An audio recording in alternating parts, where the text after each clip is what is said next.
Hi, and welcome back to the Healthy and Happy podcast series. I'm joined with Dr. Taylor Burroughs today, and thrilled to have her with us. And I think you'll really enjoy getting to know her a little bit. Dr. Burroughs is a consultant, a coach, retired therapist, and really, from my interactions with her, seems to have some really great tools and information, and I've been excited to have her join us. So, do you want to introduce yourself a little bit?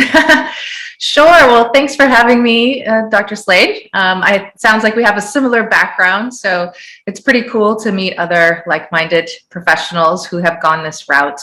And my sort of timeline has been interesting. I retired and then switched to online work a couple of years ago, right before the pandemic hit it in 2019. And the reason why I did that was to, be location independent, right? Like, I really value that kind of flexibility and freedom and creating balance in a way. It's definitely not like, 50-50 balance. It's more, an obsessive mindset about the things that matter to me and being able to curate my life the way that is ideal for me. And so, people have come to seek my services for a lot of help in regards to finding the right match for them, because I talk about vetting a lot and really reframing dating to a more intentional, conscious process where you get to know people and do your due diligence before escalating the relationship with someone. And that's been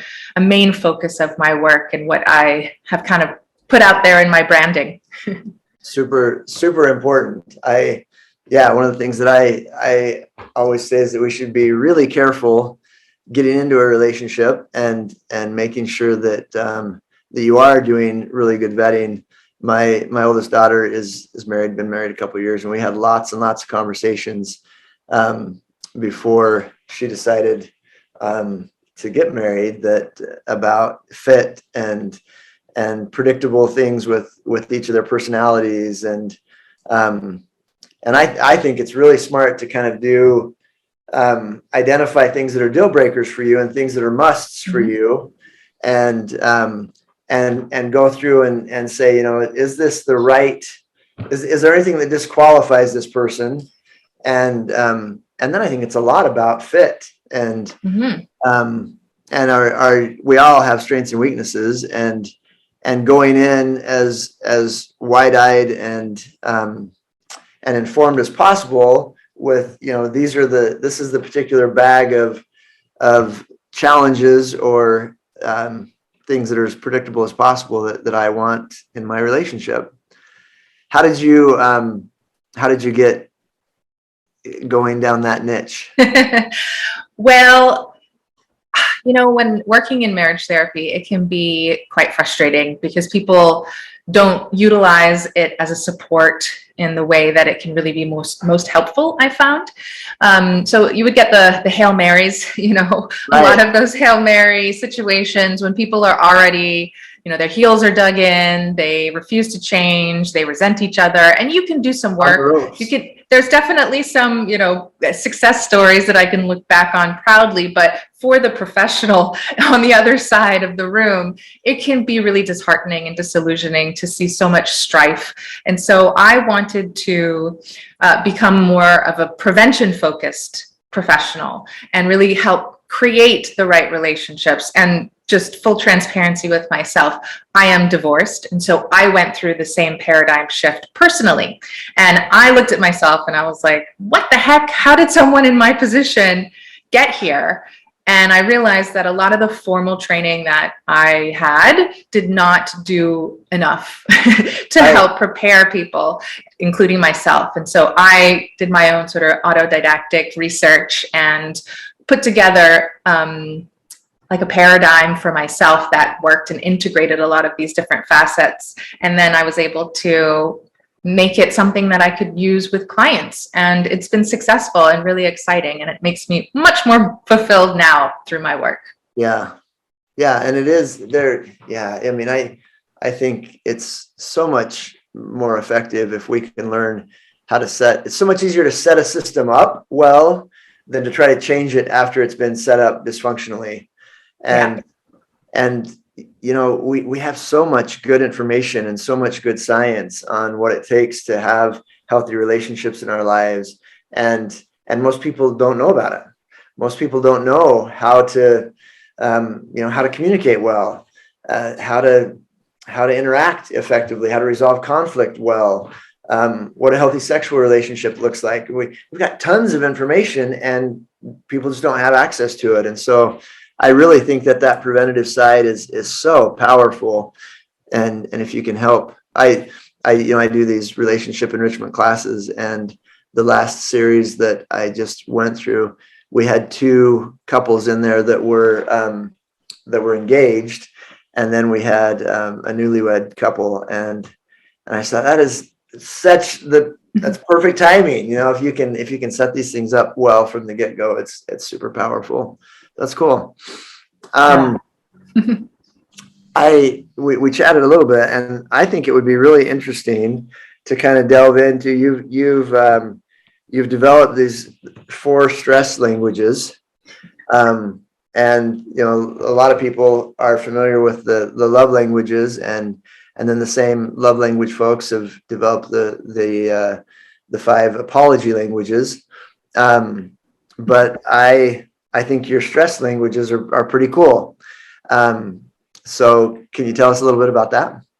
Sure. Well, I was specialized in trauma work and recovery before I retired. And so a lot of the content that I was exposed to was about how people respond under severe stress when they feel threatened. So there's the content around fight, flight, freeze, or fawn that most people are familiar with, although fawn is more of a new one. Whereas when I learned it, it was only the 3, and then fawn has been added since. And I think that's probably one of the more common ones with a lot of the women that I work with. So it's been really helpful to use that as a lens to see their reactive behaviors through. Now, one thing about switching from, healthcare treatment to prevention work is that you go from severe pathology to more of a, high functioning, normal range of ineffective behaviors. And so I wanted to adapt some of that very relevant knowledge to the mainstream. And so people understand how to not get there to the pathology levels, right? So when we're talking about, everybody knows stress. People get stressed too easily these days. It takes so little to get to that level where, you become ineffective, maybe dysfunctional. So recognizing how you respond under stress when you're feeling, I call it emotional overwhelm. So it's not necessarily that you're interpreting some kind of threat of harm or safety issue, but really just, you're feeling like, I'm up to here. You're emotionally overwhelmed, you're stressed out, you got too much on your plate. So those are the people that I'm talking to, just regular folk who, sometimes reach that limit. And we all do. Yeah, exactly. So it's good to normalize that, right? Like we all have these stress languages. It may hopefully take you a lot more to get to that point, like that, I don't want to say breaking point, because then that becomes more of like a pathology, but just that point where they are visible, where you're manifesting these stress languages. Right? You're out of your window of tolerance. You're into your lower brain, and your amygdala is running the show. Exactly. So when you're feeling like that, knowing how you behave, first of all, but also when you're in a relationship, you want to know that about your partner. And I find a lot of people try to look at things with rose-colored glasses and only see the good between, you and them, or just about them. When in order to vet someone properly for a relationship, you must know what they look like at their worst.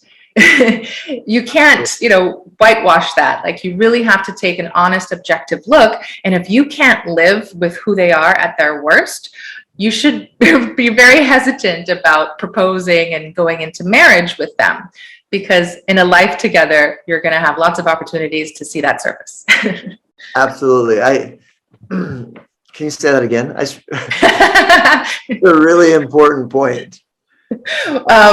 About, if you see the worst in someone, it's really important to assess whether you can live with it, if you can accept it. Obviously, they're going to do the work to be resilient and be accountable so that they don't get to that point. But in a lifetime together, you're going to have so many opportunities, unfortunately, to be tested. And those, I call them shadow traits, right? Like the toxic traits that we all have, they're going to come out from time to time. So you have to know what to expect, and you have to face it together so that you can kind of work on how to be resilient through those opportunities, really. Yeah, I think that's super important, because it's so often people enter relationships and their standard becomes like the best version of themselves and the other person, and that on a really processed subconscious level, it puts a lot of stress and strain on relationships, because none of us is our best all the time, and one of the primary needs that we all have is to feel like we matter, that we're safe with somebody, and that we're important to them. And if you go in with this underlying belief or feeling that I've got to be perfect in order to be acceptable to you, it's really damaging to relationships. That's a really good point. And I think that a lot of people rush in before they see that. And some people are really good at selling, right? And putting on their best selves until they're in a committed partnership, and kind of feel like they've got the other person, and then they lower their effort. I was going to say, the proverbial, hits the fan, Exactly.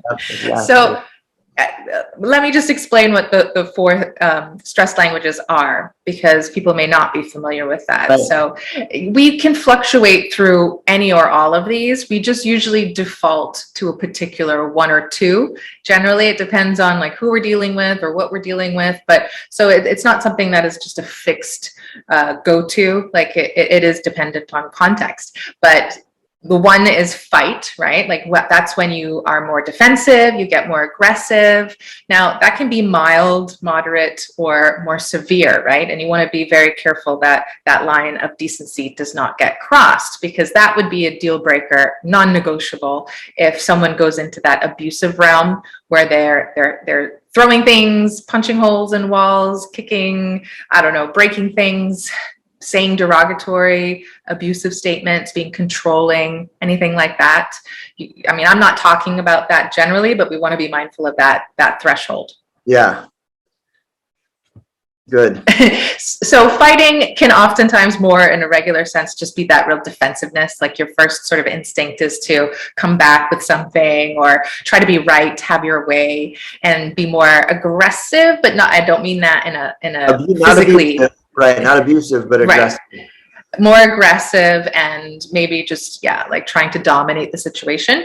So that can be one particular stress language that it's not a gender thing either, right? It could be men or women that respond in that way, depending on the circumstance. But the other one is flight, which people may be aware of. So that is when you literally run. You run away from situations that are stressful. So it's contrasted with freeze, which are both avoidance techniques in particular, but the flight is more someone who abandons relationships. They just sort of detach and move on. They don't like to work through the stressful, uncomfortable situations, but they may also be very restless. So that's the marker for the flight response, where they become hyperactive and restless. They may throw themselves into work. So they're going to be looked at as hyperactive when they're avoiding, versus someone who's in the freeze stress language is going to be like in a more depressed state. They may isolate, they stop functioning, they give you the silent treatment. So they're like not in an agitated state. They're the opposite. They're like understimulated in that frozen state. And then the fawn stress language is someone who defers to meeting your needs, caretaking, specifically. They're the people pleasers. So they neglect themselves and they have really poor boundaries. They may be very passive, and they just basically try to lower their stress by making you happy. So that's their way of coping, basically. And all of these things are ways of coping through stress in ineffective ways. Mm-hmm. What do you see more of? I would say I see a lot of the fawning with some of the women that I work with. I actually don't work with a lot of women. I work with many more men. I work with probably about, I think it's gotten like, it's going towards like the even distribution slowly. So right now it's about 70-30 men more predominantly that I work with. But with the women that I see, oftentimes they may be either fawners or they may be fighters. So they have aggressive women who are trying to balance out their feminine energy, like really become more integrated and settle into that acceptance of vulnerability in a good way that's healthy. And so their tendency can be to go back to that fight response and get very aggressive and bossy. And, it's okay to be assertive, but it's not good to like become a masculine woman in order to feel like that's where your power resides. So I do work with a lot of those women as well. So I would say those two most often. What about for you? Yeah. I mean, I have developed a personality profiling system. It's called CORE, and I've spent about 3 years collecting data for it. I've always been really interested in personality and had never found a system that was really indicative of what I had seen working with people for so long, or they were so cumbersome that they weren't super user friendly. And so about 8 or so years ago, I decided to start collecting data, and I spent 3 years collecting qualitative data and then spent about 1.5 years analyzing it. And anyway, I've developed this core temperament model. And so my brain was going to kind of how that correlates, how that lines up. And I see a lot of, I do see a lot of fawning especially in the women that I work with. I also see, and that kind of aligns with what I call the O temperament. O's are motivated by having fun, and they tend to be super optimistic, and they want pleasant emotion all the time. And so I would think that O's would be a lot of the flight and fawning, where they don't want to get into anything, and probably more the flight with the O's, and not wanting to deal with anything negative.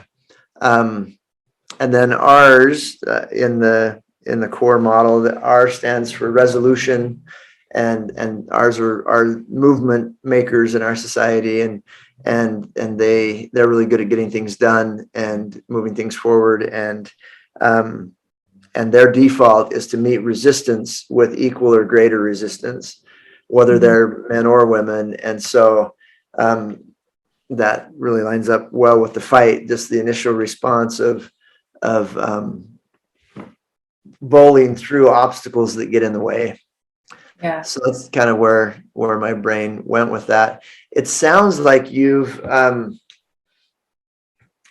taken, and like you said, kind of a lot of this fight, flight, freeze, and fawn comes out of the trauma work, right? Where it's looked at in more extreme cases, like so freeze. A lot of times, from my understanding and the work that I'm familiar with, is like where the parasympathetic and the sympathetic nervous systems shut down, and it's a hardcore freeze. It's the it's the rape victim that can't move because her brain has perceived so much threat that it's literally shut her body down, or his body down. And so this is like taking that model, it sounds like, and moving it into the middle 2/3 of the population, and how that looks in non-pathological behavior, right? Am I following? Yeah, absolutely. And I think a lot of people aren't aware of their dissociative behaviors, like within the normal scope of things, like the highway hypnosis, or just sort of tuning out and numbing themselves out in different ways, right? We do a lot of avoidance and we're not conscious of it. So I think it's important to draw attention to that, just so that we become more functional. And if I extend the 4 stress languages to the 5th, would be the healthy version, which is more like the functional stress language, where you can accommodate and be resilient and have patience and the tolerance to all of those uncomfortable situations. So it's just important to be mindful of that and to do your work, right? Like, it's not meant to scare anyone or make anyone feel ashamed of having this response, but really just understanding how their nervous system works. And I think I'm seeing a lot of content now on Instagram and social media about regulating your nervous system and emotional regulation, which is wonderful, because I absolutely agree with all of that being at the core of a lot of the, if you want to call it pathology, but the dysregulation and dis-ease that we see is from that. Yeah. Well, so much of our, unfortunately, so much of our research comes out of a more severe demographic with higher levels of illness and pathology, and then it doesn't necessarily generalize super well to the population at large. And so I really like what you're doing with this, because I think that it's recognizing that we have very strong defaults, and just being aware of, this is where I tend to go when I get stressed, and then hugely powerful relationally to be able to say, I know that when Taylor gets upset, this is where she's likely to go. And then if we're both aware of that, it enables a conversation and coping to be much more healthy, and to move into that 5th. What's the label on that one? I would say functional, because it's an F, right? So fight, flight, freeze, fawn, and functional. That's where I'm at right now. So I think that works. I really like that. Are you collecting any data on it, or are you just kind of doing it? Yeah, I'm not collecting any data on it specifically. I don't collect that much with my clients in general, or more like when people are leaving, like I have an exit survey, so I want to see what their outcomes are. But yeah, I really respect what you're doing, and I think that's great to back it up in that way, and not just be relying on anecdotal information, basically, from my experience. But my little sort of, I guess, I don't know if it's a hack or a trick or what, but I just put content out there. And now when you search the 4 stress languages, it shows up first on videos. So I'm just trying to put as much content out as possible. Well, and the conceptualization of it is really good, and I think really helpful.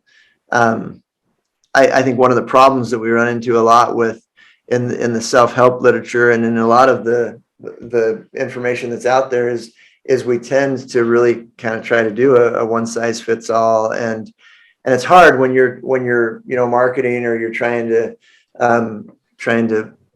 educate on something or sell something.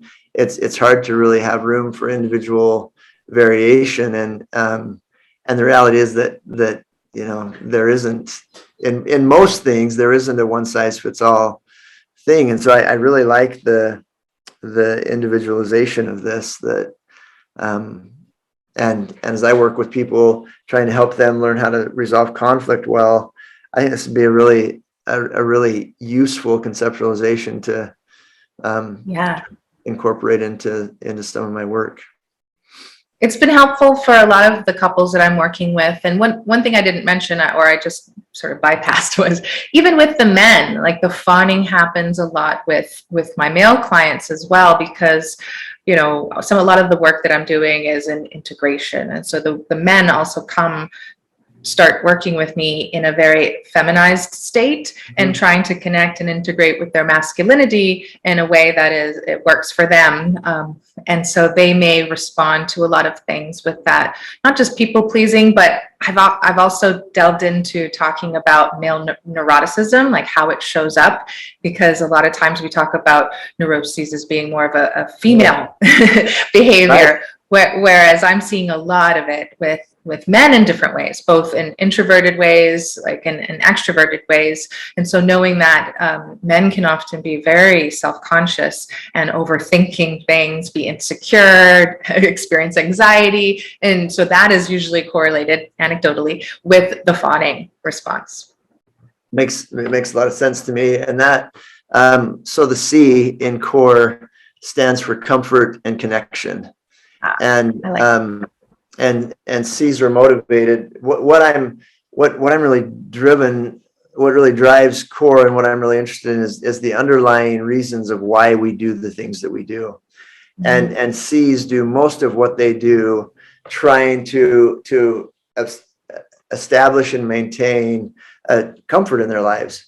And they do a lot to avoid discomfort. And C's are really plugged into the emotional environment of what's going on and it's like they have a sixth emotional sense where they just, they walk into a room and they feel the energy and the emotions of what's going on.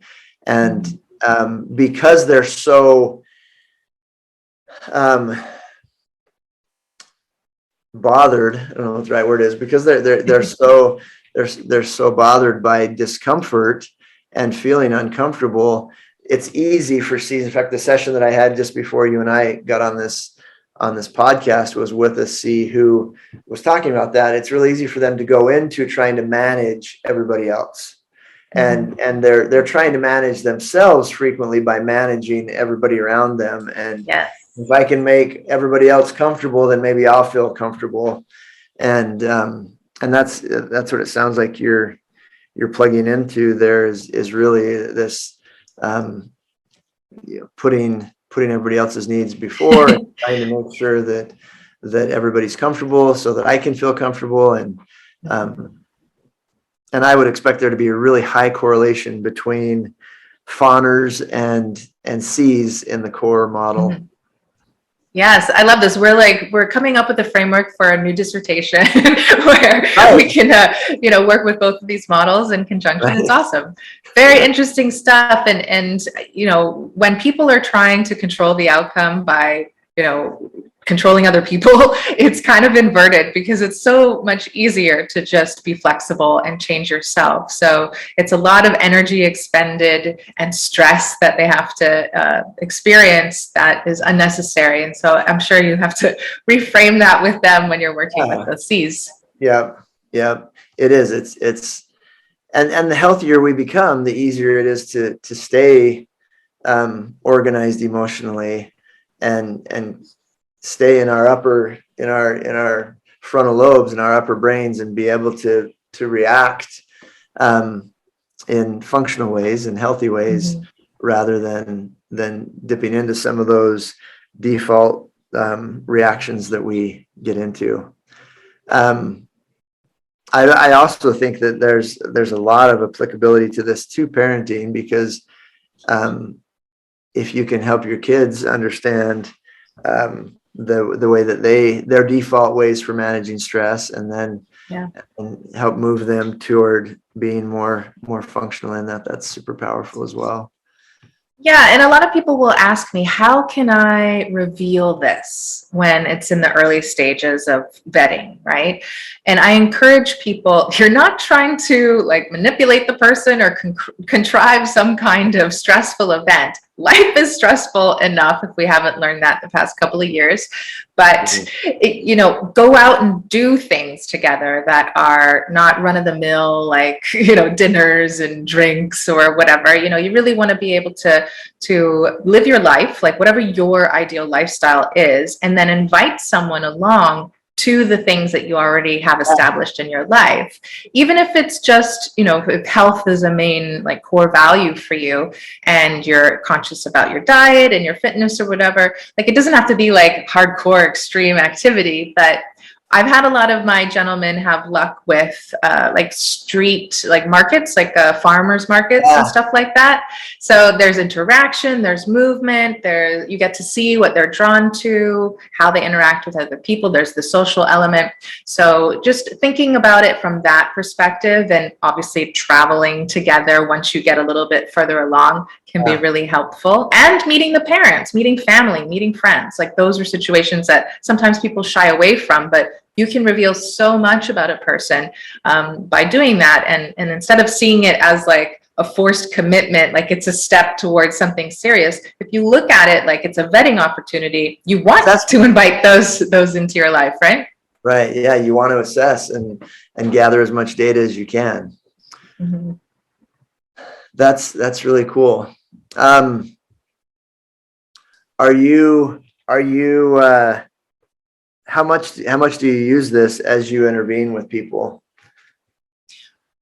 In regards to the stress languages, I think it comes up quite a lot. I mean, lately what I've been focusing on is like yourself in the conflict resolution or management. I've been educating or re-educating a lot of clients on not being conflict avoidant and looking at the distinction between disagreement, like discussion, disagreement, and combat is like the word that I use to really drive it home. So people will have a very low threshold where, everything is a conflict to them in a negative way, and understanding that discomfort is an opportunity, and learning how to, figure out some kind of problem, what a solution to the problem when you're feeling that discomfort together really creates strong bonds and cooperative dynamics between the two of you that can solidify the relationship as a team. Yeah. I really think that's a huge issue. I think, one of the things that I see a lot of is we live in a time where there's an expectation that things be good all the time. We're supposed to be happy all the time. We're supposed to have plenty of money all the time. Things are supposed to be, our relationships are supposed to be enjoyable all the time. And I think that then when reality sets in, when there's an incongruity between our expectations and our perceptions of reality, it creates some sort of emotional strain. And I think we live in a time where there's really an epidemic of that as well, that, we expect that. And it's not realistic to live with somebody and interact with somebody and solve problems and pay bills and have sex and all of the things that it takes to do a relationship and not have some conflict. And I like that. I like that differentiation between combat and what'd you call it? What were the other two? Discussion and disagreement, which happens a lot on social media, right? There was a funny event that happened the other day, like on Twitter. I have a bigger audience on Twitter, but there was a colleague of mine who just retired. He was a therapist and now he's doing coaching, and he posed the question, what is your most important non-negotiable to find in a woman? And I was like, oh, this is a great question. Let me look at all the comments on the thread. And someone said conflict averse. So I took the opportunity to chime in and I said, well, let's clarify what you mean by that, because people may assume conflict avoidant. And so you need to make sure that you are not conflict avoidant in a relationship, because that will really send you to the divorce court, right? Oops, sorry, I just dropped my phone. So you want to be able to understand how to have healthy conflict. I'm just plugging my laptop in, sorry.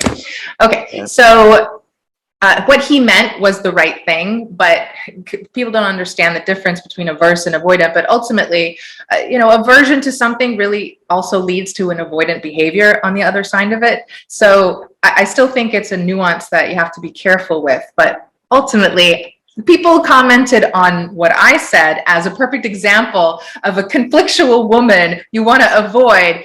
And I said, wait a minute, gentlemen. You are actually like playing this out perfectly, because this is just a discussion and we're totally being respectful of each other. And you can't be afraid of that. Like if you want to, I don't know, like intimidate someone to not pushing back at all, like having some kind of intellectual discussion, then there's something that you're projecting, and maybe you need to look at your comfort level with that. Good for you. That's exactly right. We shouldn't be threatened by somebody thinking or feeling something different than we are. Right. And it's if you don't resolve conflicts and disagreements and issues in your relationship, those things just mount and create more and more distance between the two people. And we don't have to be afraid of working through things. And it doesn't have to be ugly. It doesn't have to be a combat. It can be done in a very respectful and a very healthy way. And if you find yourself coming undone at the slightest sign of disagreement, then I would really recommend that you take a look in the mirror and see why. What is it that's so triggering to you that you are either so insecure in your own voice and your own feelings, or so unsure. What is it that is triggering that level of reactivity? Yeah. And I would encourage people not to monitor and police your own behavior and be so self-conscious, but to be conscious, at least just be mindful of how you act regularly. So, it doesn't have to be just with the person you're interested in having a relationship with, but practice, which is repetition, makes permanent.